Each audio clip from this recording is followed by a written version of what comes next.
महाराणा अमर सिंह। इनके समय की जो महत्वपूर्ण घटनाएं, उन घटनाओं को हम इन प्रश्नों के रूप में देख सकते हैं। इतिहास प्रसिद्ध उनथाले का युद्ध कब और क्यों। दूसरा, मुगल शासक जहांगीर को कई सालों तक अजमेर आकर क्यों रहना पड़ा, आखिर क्या वजह थी कि उनको अजमेर आना पड़ा। और महाराणा अमर सिंह ने अपने जीवन काल में ही गद्दी क्यों छोड़ दी। इन सभी प्रश्नों का जवाब जानने के लिए बने रहिए हमारे साथ। इस वीडियो में इन सभी प्रश्नों का जवाब तलाश करेंगे। महाराणा अमर सिंह, इससे पहले वाला जो हमने वीडियो किया था उसमें हमने बात की थी महाराणा उदय सिंह की, और इसके बाद हम आए हैं महाराणा अमर सिंह पर।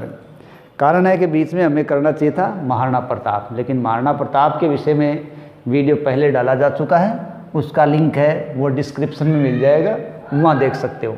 तो हम आगे बात करते हैं महाराणा प्रताप से आगे। देखिए, महाराणा अमर सिंह 1597 से 1620, तो किसके पुत्र हैं? महाराणा प्रताप के पुत्र हैं, और माता है अजबदेव। महाराणा प्रताप की मृत्यु है वो चावंड के अंदर होती है, जो उनकी उस समय राजधानी होती है, और वहीं चावंड के अंदर ही इनका राज्याभिषेक होता है महाराणा अमर सिंह का। देखिए, हम थोड़ी सी बात चावंड के विषय में कर लेते हैं। देखिए, चित्तौड़ जब हाथ से निकल गया तो उसके निकलने के पश्चात महाराणा प्रताप मुगलों से लगातार संघर्ष करते रहे, और वो 1585 के आसपास चावंड को राजधानी बना लेते हैं। चावंड जो राजधानी है वो महाराणा प्रताप के जीवन काल की बात करें तो उनका निधन होता है 1597 में। तो इस प्रकार महाराणा प्रताप के समय चावंड राजधानी रहती है 12 साल तक, लेकिन उसके बाद अमर सिंह के समय भी 16 साल तक चावंड उनकी राजधानी रहती है। और अगर कुल बात करें तो मेवाड़ की जगह हम चावंड को राजधानी मानेंगे 28 साल, यानी चावंड है वो मेवाड़ की राजधानी रहती है 28 साल, ठीक है। और इसके बाद में उदयपुर है वो ही इनकी राजधानी रही है। महाराणा अमर सिंह ने 2 मुगल शासकों का शासनकाल देखा था। 1605 तक जब वो शासक बने हैं तब है मुगल शासक अकबर, उसके पश्चात जहांगीर या सलीम शासक बन जाते हैं। तो 1605 तक अकबर का शासनकाल और 1605 के बाद जहांगीर का शासनकाल। अब अकबर के समय अभियान की बात करते हैं। अमर सिंह जब शासक बनते हैं तो उनको अच्छी तरह से मालूम था कि मुगल मेवाड़ का संघर्ष जो उनके पिता के समय से चला आ रहा है, उनके दादा के समय से चला आ रहा है, वो समाप्त होने वाला नहीं है, हमें उसे चलाया ही रखना है। और अमर सिंह है वो उसमें किसी प्रकार की ढील देने के मूड में नहीं थे, वो लगातार इस संघर्ष को ही आगे बढ़ा रहे थे। तो जब अमर सिंह शासक बनते हैं तो अकबर है वो अपने पुत्र सलीम के नेतृत्व में, सलीम ही बाद में जहांगीर के नाम से शासक बनते हैं, उनके नेतृत्व में 1599 में अभियान करते हैं। लेकिन सलीम इस समय कोई ज़्यादा रुचि नहीं लेते, उदयपुर तक जाते हैं और वापस आ जाते हैं, ठीक है। लेकिन इस समय जो अमर सिंह हैं उनके दरबार में बड़ी पसोपेश के हालात हैं, क्योंकि उनके दरबार के अंदर हरावल दस्ते को लेकर मनमुटाव चल रहा होता है। वहाँ देखिए बल्लू सिंह सक्तावत, ठीक है, बल्लू सक्तावत और जेत सिंह चुड़ावत, ये सरदार हैं, वो अमर सिंह के पास पहुँचते हैं और हरावल दस्ते का नेतृत्व करने की बात करते हैं। देखिए, हरावल सेना का अग्रिम दस्ता होता है जो उस आगे वाली पंक्ति का नेतृत्व करता है, और वो नेतृत्व प्रतिनिधित्व चुड़ावतों के हाथ में था, जो पराक्रमी थे। लेकिन पराक्रमी सक्तावत भी कम नहीं थे। महाराणा प्रताप के भाई शक्ति सिंह के बाद की पीढ़ी सक्तावत कहलाई है, उसी के परिवार में है बल्लू सक्तावत।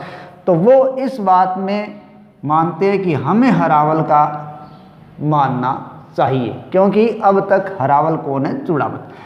तो यहाँ कहते हैं कि अमर सिंह उनके सामने एक शर्त रख देते हैं कि जो व्यक्ति या आप में से जो भी उनटाले में पहली बार प्रवेश कर जाएगा वो ही हरावल का नेतृत्व करेगा। तो इस प्रकार ये ऊंटाले का संघर्ष होता है। देखिए ये ऊंटाले का संघर्ष है 1600 का, ठीक। इस ऊंटाले वो वर्तमान ऊंथाला वनब नगर का ये क्षेत्र है। तो एक तरफ से बल्लू सत्तावत, दूसरी तरफ से जैत सिंह अपनी अपनी सेना को लेकर है वो ऊंटाले की ओर प्रस्थान करते हैं। लेकिन जब बल्लू सत्तावत उस दुर्ग के पास पहुंचते हैं और अपने हाथी को दरवाज़ा तोड़ने के लिए तैयार करते हैं, महावत को कहते हैं कि चोट मारे, लेकिन दरवाजे पर कीलें लगी होती है इसलिए वो नहीं तोड़ते। लेकिन अब दूसरी तरफ से जैत सिंह किले में प्रवेश करने का प्रयास कर रहे होते हैं। कहते हैं कि बल्लू सत्तावत स्वयं को दरवाजे के कीलों पर टिका देते हैं और फिर महावत को कहते हैं कि हाथी को इस पर टक्कर मरवाओ। वो हालांकि महावत नहीं मानता, लेकिन फिर भी हाथी बल्लू को टक्कर मारता है और इसी के साथ बल्लू है वो शहीद हो जाते हैं, यहाँ वो बलिदान दे देते हैं और दरवाज़ा टूट जाता है। लेकिन इसी दौरान क्या होता है, जैत सिंह किले में सीढ़ियों के द्वारा चढ़ने का प्रयास करते हैं और मुगल सैनिक की गोली के द्वारा वो घायल हो जाते हैं। लेकिन वो मरने से पहले क्या करते हैं, अपना सिर काट कर किले में फेंक देते हैं। इस प्रकार जो दरवाज़ा खोल दिया जाता है या टूटता है, तब जेतर सिंह चुड़ावत का सर किले में देखकर जीत किसकी मानी जाती है, चुड़ावतों की मानी जाती है। इस प्रकार हरावल है वो किसके हाथ में रह जाता है, चुड़ावतों के हाथ में ही नेतृत्व रह जाता है। अब यहाँ अमर सिंह अंदर पहुँचते हैं और ऊंटाले के अंदर कहीं कहीं लिखा होता है कायम खां मुखिया होता है, कहीं कहीं लिखा होता है कलूम खां मुखिया थे। तो यहाँ उनको शतरंज खेलते हुए पाया जाता है और अमर सिंह है उनका वध करके इस दुर्ग को प्राप्त कर लेते हैं। ये इतिहास प्रसिद्ध ऊंटाले का युद्ध है, जो हरावल के युद्ध से भी कहीं कहीं जाना गया है, क्योंकि इसके पीछे एक हरावल की भी कहानी है। इसके बाद बागोर के सुल्तान खां गोरी को भी अमर सिंह के द्वारा भगाया जाता है और उन क्षेत्रों को कब्जे में करते हैं। कहा जाता है कि लगभग अमर सिंह ने 17 युद्ध अपने जीवन काल में यहाँ लड़े थे और यहाँ अगर मुगलों के ठिकानों की बात करें तो ऐसा माना जाता है कि लगभग 30 ठिकाने मुगलों के इन्होंने प्राप्त कर लिए थे। तो इस प्रकार हरावल की बात है, हरावल का प्रश्न उन्होंने हल कर दिया और साथ ही साथ अन्य आंतरिक परेशानी कैसे की दूर की, उन्होंने हरिदास जाला है उसको संपूर्ण सैन्य संचालन का जिम्मा दे दिया। इस प्रकार उन्होंने सैन्य शासन का एक अलग ही विभाग बनाकर एक और भी शांति स्थापित करने का प्रयास किया। इसके बाद अकबर है वो 1603 में फिर सलीम को अभियान के लिए कहते हैं, लेकिन अब सलीम बिल्कुल भी रुचि नहीं लेते, क्योंकि इस समय राज्याधिकार का संघर्ष या षड्यंत्र चल रहा होता है और जहांगीर स्वयं राज्याधिकारी बनने के चक्कर में षड्यंत्र रच रहे होते हैं, इसलिए वो नहीं जाते।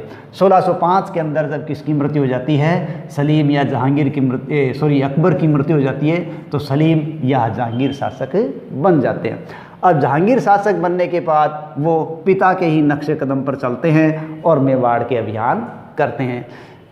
हम थोड़ा देख लेते हैं। 1605 में जब वो अभियान करते हैं तो परवेज, आसिफ खां, जफर बेग और सगर, शक्ति सिंह के पुत्र हैं सगर, इनके नेतृत्व में अभियान भेजा जाता है। लेकिन जहांगीर की आत्मकथा तुजू के जहांगीर से पता चलता है कि जहांगीर को जिस सफलता की उम्मीद थी वो सफलता उनको प्राप्त नहीं होती है। दूसरा अभियान भेजा जाता है महावत खां के नेतृत्व में। देखिए महावत खां है वो जब मेवाड़ की चावंड की तरफ प्रवेश करते हैं तो अमर सिंह के कई ठिकानों पर ये कब्जा करने में कामयाब हो जाते हैं। लेकिन बाद में राजपूत क्या करते हैं, ये बाघ सिंह और मेघ सिंह के नेतृत्व में रात्रि में छापामार युद्ध शुरू कर देते हैं और छापेमार रात कर करके महावत खां को बहुत परेशान कर देते हैं। तो महावत खां इनसे परेशान हो जाता है। वो क्या करता है, सगर को तो चित्तौड़ सौंप देता है, चित्तौड़ की देखभाल करने के लिए सगर को छोड़ जाता है और मांडल है उसकी देखभाल करने के लिए वो जगन्नाथ कछवाहा को नियुक्त करके स्वयं चला जाता है।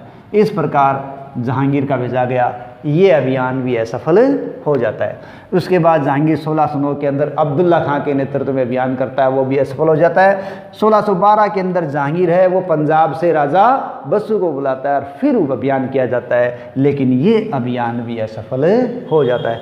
बार बार के असफल अभियानों से तंग आकर जहांगीर है वो अजमेर की तीर्थ यात्रा की तैयारी करता है और वहीं रहकर स्वयं मेवाड़ के ऊपर अभियान करने का जिम्मा लेता है। इस प्रकार दिसंबर 1613 में जहांगीर स्वयं कहाँ आता है, अजमेर आता है। यानी ऐसा माहौल या ऐसा अभियान जिसके लिए शासक को अपनी राजधानी को छोड़कर एक नए स्थान पर लंबे समय के लिए रहना पड़ा, तो वो किसके कारण रहना पड़ा, अमर सिंह को दबाने के लिए रहना पड़ा। ठीक है, तो अमर सिंह को दबाने के लिए जो जहांगीर कहाँ गए, अजमेर आ गए। अजमेर आकर उन्होंने क्या किया, खुर्रम या शाहजहां को मेवाड़ अभियान का सर्वेसर्वा बना दिया। अब खुर्रम ने क्या किया कि चारों तरफ से इन मेवाड़ के लोगों को घेरने का प्रयास किया। जो ठिकाने अमर सिंह के समय मुगलों के हाथों से निकल गए थे, उन सभी ठिकानों को खुर्रम ने एक एक करके प्राप्त करने का प्रयास किया। उन्होंने क्या किया, जो फसलें लगी हुई थी मेवाड़ के इलाकों की, इन फसलों को बर्बाद कर दिया। उन्होंने बस्तियों को बर्बाद कर दिया, लोगों को कैद कर लिया, उनको बेचा जाने लगा, बंदी बनाया जाने लगा। इस प्रकार की स्थितियों के कारण हालात खराब हो गए और उन्होंने चावंड को भी प्राप्त कर लिया, पूरी तरीके से घेर लिया। ऐसी स्थिति के अंदर अब अमर सिंह के पुत्र थे करण सिंह, ठीक है, उन्होंने और मेवाड़ के सामंत सरदारों ने ये मंत्रणा की कि राज्य के हालात खराब हो चुके हैं, खाद्यान्न का संकट आ चुका है, लोग बेरोजगार हो चुके हैं, शिल्पी अपने शिल्प छोड़ चुके हैं। क्यों कि चारों तरफ अशांति और उपद्रव का माहौल बना हुआ है। ऐसी स्थिति के अंदर मेवाड़ के लिए मुगलों से लंबा संघर्ष करना अब संभव सा प्रतीत नहीं हो रहा है। अब हमें संधि करने में ही भलाई है। तो ये बात अमर सिंह के सामने करण सिंह, उनके पुत्र है वो, और अन्य मेवाड़ के सामंत सरदार रखते हैं। हालांकि अमर सिंह इसके पक्ष में नहीं होते, वो मरना पसंद करते हैं, लेकिन संधि के पक्ष में नहीं थे। लेकिन फिर भी वो अपने पुत्र और मेवाड़ के सामंत सरदारों के बात को नहीं टाल पाते और संधि के लिए हाँ कर देते हैं। अब अमर सिंह की तरफ से मुगलों के पास संधि का प्रस्ताव लेकर जाने वाले व्यक्ति कौन कौन है, हरिदास झाला और शुभकर्ण। हरिदास झाला और शुभकर्ण। हरिदास झाला कौन, जिनको सैन्य विभाग का मुखिया बनाया गया था वो, तो वो और शुभकर्ण है, वो किसके पास पहुंचते हैं, खुर्रम। खुर्रम इस वक्त कहाँ है, इस वक्त खुर्रम था गोगुंदा।